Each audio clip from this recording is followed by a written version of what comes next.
श्वसन जरूरी है, जिस प्रकार से भोजन जरूरी है, जिस प्रकार से ऑक्सीजन जरूरी है, क्या उस प्रकार से जनन भी जरूरी है? बताइए, क्या उस प्रकार से जनन भी जरूरी है? आप में से कितने बच्चे का सवाल आएगा कि हाँ या ना? क्या जनन की क्रिया हमें जीवित रहने के लिए अनिवार्य है?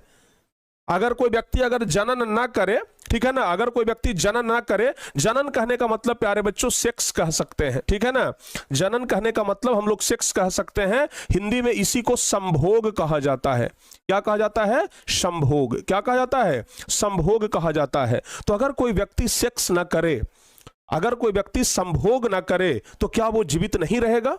बताइए, अगर कोई व्यक्ति संभोग ना करे, अगर कोई व्यक्ति सेक्स ना करे, तो क्या वो जीवित नहीं रहेगा? मर जाएगा? ऐसा क्या होता है क्या? नहीं, ऐसा नहीं हो सकता है।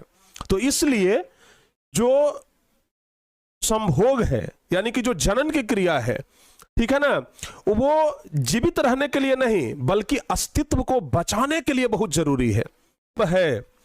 अगर लोग अपने जैसे किसी दूसरे संतान का जन्म दे रहे हैं, अपने जैसे दूसरे संतान का अगर जन्म दे रहे हैं, यही नहीं प्यारे बच्चे, यहाँ के जीव जंतु भी अगर अपने जैसे नन्हे मुन्ने दूसरे संतान को अगर जन्म दे रहे हैं, कोई भी जीव हो अगर अपने जैसे किसी दूसरे संतान को जन्म दे रहे हैं, तो इसका कारण सिर्फ और सिर्फ एक ही है, और वो है जनन।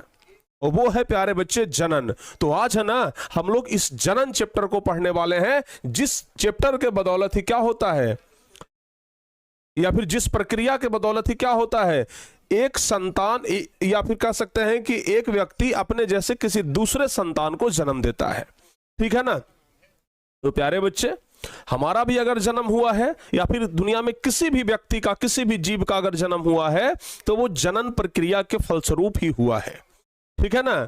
अगर किसी भी संतान की उत्पत्ति हुई है, तो वो जनन प्रक्रिया के फलस्वरूप ही हुई है, और आगे भी किसी भी संतान का अगर उत्पत्ति होगा, तो वो जनन प्रक्रिया के फलस्वरूप ही होगा।